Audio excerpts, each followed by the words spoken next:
اللہ اکبر اللہ اکبر۔ چپل پہن کر کے جائیں، اور یہ بھی اللہ کے نبی صلی اللہ علیہ وسلم کی سنت ہے۔ فرمایا اذا دخل الخلاء لبس حذاءه، کہ جب آپ صلی اللہ علیہ وسلم بیت الخلاء جایا کرتے تھے تو کیا کرتے تھے؟ چپل پہن لیتے تھے۔ اور نمبر 3 پر بیت الخلاء میں داخل ہونے سے پہلے وہی دعا پڑھیں جو ہم نے پہلے سنائی آپ کو۔ کون سی دعا ہے؟ اللہم انی اعوذ بک من الخبث والخبائث۔ اس کا ترجمہ ہے کہ میں اللہ کی پناہ مانگتا ہوں گندگی، ناپاکی، خبیث اور خبائث پر آمدہ کرنے والے ملعون جنات و شیاطین سے۔ تو جب انسان تنہائی میں ہوتا ہے، خلوت میں ہوتا ہے، اور یہ ایسی جگہ ہے جو شیاطین اور اس جنات ہے، یہ ان کا مسکن اور ٹھکانہ ہوتا ہے،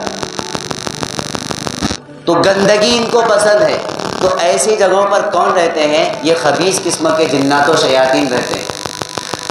تو جب انسان تنہائی میں ہوتا ہے، ساتھ ہی ساتھ ستر بھی کھلا ہوا ہوتا ہے، اور دوسری وجہ کیا ہے؟ دوسرا کیا ہے کہ یہاں پر خبیث قسم کا شیطان بھی ہے، تو پھر انسان کے دماغ میں برے خیالات آنے شروع ہو جاتے ہیں، اور یہ برے خیالات آتے آتے انسان گناہ کی طرف بڑھ جاتا ہے۔ تو اللہ کے نبی صلی اللہ علیہ وسلم نے گناہ سے بچانے کے لیے فرمایا کہ انسان جب بیت الخلاء میں داخل ہو اس سے پہلے یہ دعا پڑھ لے، اب پھر اس کو یہ شیطان پریشان نہیں کر سکتا ہے۔ یہ دعا اگر پڑھ لے، سمجھ میں آ رہا ہے؟ تو اس کی وجہ یہ ہے کہ انسان کیا کرے؟ اگر گناہوں سے بچنا چاہتا ہے تو یہ دعا پڑھ کر کے جائے۔ نمبر 4 پر قضاء حاجت کرتے وقت قبلے کی طرف منہ یا پیٹھ نہ کرے۔ سمجھ میں آ رہا ہے؟ پیٹھ یا منہ نہیں کرنا ہے، یعنی فارغ ہونے کے لیے اگر بیٹھنا ہے تو یا تو اپنی پیٹھ شمال کی طرف ہو یا جنوب کی طرف ہو۔ سمجھ میں آ رہا ہے؟ یا تو شمال یا جنوب، سمجھ اتر دکھن۔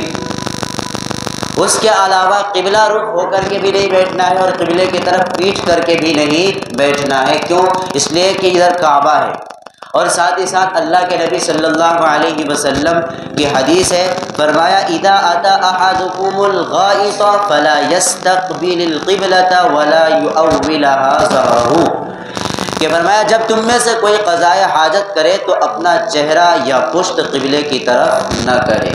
تو اللہ کے نبی صلی اللہ علیہ وسلم کی حدیث بھی ہے، آپ کا حکم ہے، اور ساتھ ہی ساتھ ادب و احترام کا تقاضا کیا ہے کہ ہم قبلہ رخ ہو کر کے فارغ ہونے کے لیے نہ بیٹھیں۔ نمبر 5 ہے بیت الخلاء جاتے وقت پہلے بائیں پاؤں اندر رکھیں۔ نمبر 6 کھڑے ہو کر کے پیشاب نہ کریں۔ بعض طالب علم کیا کرتا ہے؟ اندر جاتا ہے، سوچتا ہے کوئی تو دیکھتا نہیں ہے، کھڑے کھڑے دے مار کے آ جاتے ہیں، تو کھڑے ہو کر کے پیشاب نہیں کرنا ہے۔ اللہ کے نبی صلی اللہ علیہ وسلم کی حدیث ہے استنزہوا من البول، کہ پیشاب کی چھینٹوں سے بچا کرو۔ کیوں؟ اس لیے کہ عامتاً قبر میں جو سزا دی جاتی ہے اور عذاب ہوتا ہے وہ پیشاب کی چھینٹوں کی بنیاد پر ہوتے ہیں۔ جب انسان پیشاب کی چھینٹوں سے نہیں بچتا ہے، اور اس کا ایک طریقہ کیا ہے کہ جب انسان کھڑے ہو کر کے پیشاب کرے گا تو کیا ہے؟ پیشاب کی چھینٹیں اس کے اوپر گرے گا۔ ارے سمجھ میں آ رہا ہے؟ تو انسان کھڑے ہو کر کے پیشاب نہ کرے۔ نمبر 7 پر استنجا بائیں ہاتھ سے کریں۔ بے صفائی کرنی ہے تو صفائی کے لیے اپنا یہ مبارک دستے مبارک استعمال نہ کرے، دائیں ہاتھ جس سے آپ کھانا کھا رہے وہ استعمال نہیں کرنا ہے، بلکہ الٹا ہاتھ استعمال کرنا ہے۔ سمجھ میں آ رہا ہے؟ ہاں، یہ مربت کا تقاضا ہے۔ اور اسی طرح کسی کی طبیعت یہ نہیں چاہے گی کہ بھئی اس کا وہی ہاتھ وہاں استعمال ہو گندگی میں جو ہاتھ کھانے میں استعمال ہو رہا ہے۔ سمجھ میں آ رہا ہے؟ تو کیا کریں گے؟ سیدھے ہاتھ نہیں بلکہ الٹے ہاتھ سے صفائی کرنی ہے۔ نمبر 8 پر بیت الخلاء سے نکلتے ہوئے دایاں پاؤں باہر نکالیں۔ نمبر 9 پر بیت الخلاء سے باہر نکل کر یہ کلمات کہیں غفرانک، اور پھر یہ دعا پڑھیں الحمدللہ الذی اذھب عنی الاذی وعافانی۔ اے اللہ میری مغفرت فرما، تمام تعریفیں اللہ کے لیے ہیں جنہوں نے مجھ سے تکلیف دہ چیز کو دور کیا اور مجھے عافیت دی۔ نمبر 10 پر قضاء حاجت کے بعد مزید صفائی ستھرائی کے لیے صابن وغیرہ سے ہاتھ دھو لیں۔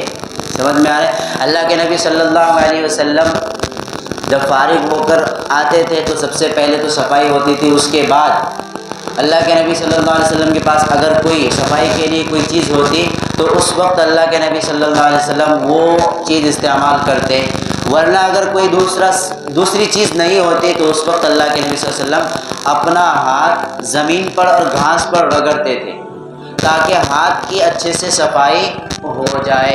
تو اس لیے اب یہاں پر اس زمانے کے اندر تو چونکہ آدمی جنگلوں کے اندر تو جاتا نہیں ہے زیادہ تر، اکثر تو دیواریں ہوتی ہیں تو دیوار پہ نہیں گھستا ہے، وہ صابن کا استعمال کرے۔ سمجھ میں آ رہا ہے؟ تو صابن سے اپنے ہاتھ کی صفائی کر لے۔ یہ تمام آداب کے ساتھ اگر قضاء حاجت کی جائے اور خلا سے فارغ ہوا جائے تو پھر ساتھ ہی ساتھ کیا ہے، ایک سنت پر بھی عمل ہوگا اور آسانی کے ساتھ انسان فارغ بھی ہو جائے گا اور کبھی کسی طرح کی کوئی پریشانی بھی نہیں ہوگی اور وہ بیمار بھی نہیں ہوگا۔ اللہ تعالی عمل کی توفیق عطا فرمائے۔ آمین۔ وآخر دعوانا الحمدللہ رب العالمین۔